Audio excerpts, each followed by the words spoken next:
அனைவருக்கும் வணக்கம். என் லைஃப்ல இந்த மாதிரி ஒரு பெயின்ஃபுல்லான ஒரு சுச்சுவேஷனை நான் ஃபேஸ் பண்ணதே கிடையாது. மனசு முழுக்க வலி வலி மட்டும்தான். இந்த சுற்றுப்பயணத்துல என்ன மக்கள் பார்க்க வராங்க. அதுக்கு ஒரே ஒரு காரணம் தான், அவங்க என் மேல வச்சிருக்கிற அன்பும் பாசமும். அந்த அன்புக்கும் பாசத்துக்கும் நான் எப்பவும் கடமைப்பட்டிருக்கேன்.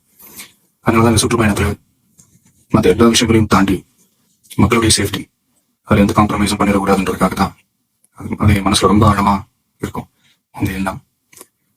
அதனாலதான் இந்த அரசியல் காரணங்கள் எல்லாத்தையும் தவிர்த்துட்டு ஒதுக்கி வச்சுட்டு மக்களுடைய சேஃப்டி மட்டும் மைண்ட்ல வச்சுக்கிட்டு அதுக்கான இடங்களை சூஸ் பண்றது, அதுக்கான இடங்களை பார்த்து பெர்மிஷன் கேட்கறது, போலீஸ் டிபார்ட்மெண்ட்ல அதை ரிக்வெஸ்ட் பண்ணி கேட்போம். நடக்கக்கூடாதது நடந்துருச்சு. அந்த மனுஷன் தானே அந்த நேரத்தில் அத்தனை பேர் பாதிக்கப்பட்டு இருக்கும் போது எப்படி அந்த ஊரை விட்டுட்டு என்னால கிளம்பி வர முடியும்? நான் திரும்ப அங்க போகணும்னு இருந்துச்சுன்னா அது ஒரு காரணம் காட்டி அங்க வேற சில பதட்டமான சுச்சுவேஷன்ஸ், வேற சில அசம்பாவிதங்கள் அந்த மாதிரி எதுவும் நடந்துடக்கூடாதுன்றதுக்காக தான் நான் அவாய்ட் பண்ணேன்.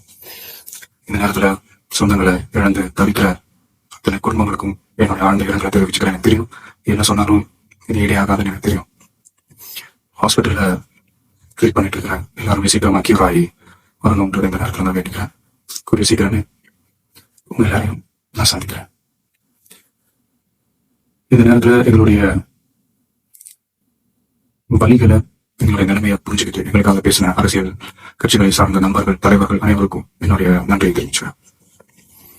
கிட்டத்தட்ட ஒரு 5 மாவட்டத்துக்கு பிரச்சாரத்துக்கு போனோம். இந்த மாதிரி எதுவுமே நடக்கலாம். கரூர்ல மட்டும் எப்படி நடக்குது, எப்படி நடக்குது? மக்களுக்கு எல்லா உண்மையும் தெரியும். மக்கள் எல்லாத்தையும் பார்த்துக்கிட்டு இருக்காங்க. கரூரை சேர்ந்த அந்த மக்கள் அந்த உண்மையெல்லாம் வெளியில சொல்லும் போது எனக்கு கடவுளே நேர்ல வந்து இறங்கி அந்த உண்மைகள்லாம் சொல்ற மாதிரி எனக்கு தோணுச்சு. சீக்கிரமே எல்லா உண்மைகளும் வெளியில வரும். எங்களுக்கு தரப்பட்ட இடத்துல நாங்க போய் அந்த ஸ்பாட்ல இருந்து நாங்க பேசிட்டோம். அதை தாண்டி எந்த தவறும் எங்க சைட்ல நாங்க எதுவுமே செய்யல.